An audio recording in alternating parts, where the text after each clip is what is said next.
हम लोग कारापुर विलेज अभी आए हुए हैं। यहाँ पे जो प्रोजेक्ट चल रहा है उसके ख़िलाफ़ बैठे हैं गांव के लोग चाहते हैं कि प्रोजेक्ट नहीं होना चाहिए, क्योंकि यहाँ पे जो प्लेटो है वो प्लेटो यहाँ के गांव के लोगों की खेती के लिए और उनके अपने जीवन के लिए बहुत इम्पॉर्टेंट है। वो प्लेटो से में सारा वो ग्राउंड वाटर रिचार्ज होता है, जिसकी वजह से इनकी खेती होती है, इनके पानी का वाटर बॉडीज़ को रिचार्ज करता है, सब कुछ करता है। प्लस ये पूरा इलाका जो है इकोलॉजिकली सेंसिटिव है और एनवायरनमेंट के हिसाब से बहुत इम्पॉर्टेंट है। यहाँ पे 5.5 लाख स्क्वायर मीटर ज़मीन, उसके ऊपर एक बिल्डर 2000 से ज़्यादा ड्वेलिंग यूनिट्स बनाएंगे, जो पूरे देश विदेश से आके लोग उसको ख़रीदेंगे और यहाँ पे एक तरह से नई टाउनशिप बनाई जाएगी। उससे यहाँ के पूरा जो नेचुरल ब्यूटी, गोवा अपनी नेचुरल ब्यूटी के लिए पूरी दुनिया में फ़ेमस है, पूरी नेचुरल ब्यूटी ख़राब हो जाएगी, इसका एनवायरनमेंट ख़राब होगा, यहाँ के लोगों की खेती ख़त्म हो जाएगी, लोगों के इस ज़मीन में टेनेंसी राइट्स हैं उसका भी ख्याल नहीं रखा गया, कैशू नट्स उगाते हैं लोग यहाँ पे, तरह तरह की खेती करते हैं, वो भी सब ख़त्म हो जाएगी। तो बीजेपी यहाँ पे लोग ये आरोप लगा रहे हैं कि ये जो ज़मीन है ये ज़मीन किसी मंत्री की है। किस मंत्री की है? मैं सीएम साहब से पूछना चाहता हूँ, यहाँ के जो प्रमोद सावंत साहब हैं, कि ये किस मंत्री की ज़मीन है।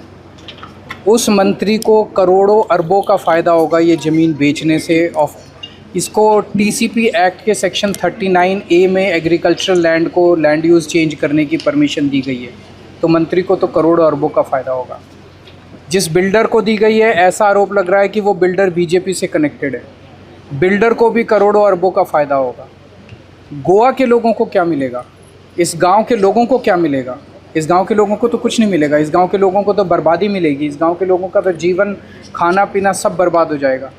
वो बिल्डर कमाएगा और ज़मीन जिसकी है वो कमाएगा। तो हमें ये लगता है कि ये बीजेपी की सरकार 2 साल पहले ये सेक्शन 39A लाई थी।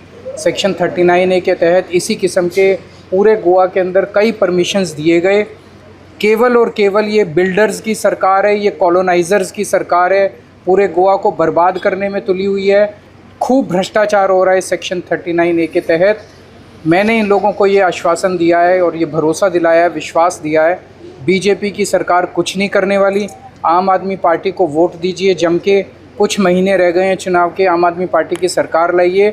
सेक्शन 39A को स्क्रैप किया जाएगा और सेक्शन 39A के तहत जितने भी प्रोजेक्ट सैंक्शन किए गए हैं उन सारे प्रोजेक्ट्स को भी स्क्रैप किया जाएगा। इसके पहले सेक्शन 17(2) था, उसमें भी सिमिलर सेक्शन था, उसमें भी जितने प्रोजेक्ट्स दिए गए थे उनको भी स्क्रैप किया जाएगा और सेक्शन 16B में भी जितने प्रोजेक्ट्स दिए गए उनको भी स्क्रैप किया जाएगा। तो हम प्रोटेस्ट में जितने लोग बैठे हैं उनके साथ हैं, कारापुर के लोगों के साथ हैं, गोवा के लोगों के साथ हैं और हम सब लोग मांग करते हैं कि प्रोजेक्ट स्क्रैप किया जाए। Mr. Kejriwal, don't you think it is a tall ask for your party? You have given an assurance, it's all right. But the thing is that you are talking about coming to power. Don't you think it's a tall ask? If the people want, nothing is. जब हम दिल्ली में पहली बार चुनाव लड़े थे, हमने 1 साल पहले पार्टी बनाई थी और 1 साल के अंदर लोग सत्ता में ले आए थे। तो अगर जनता चाहेगी तो जनता तो मालिक है, जनता तो कुछ भी कर सकती है।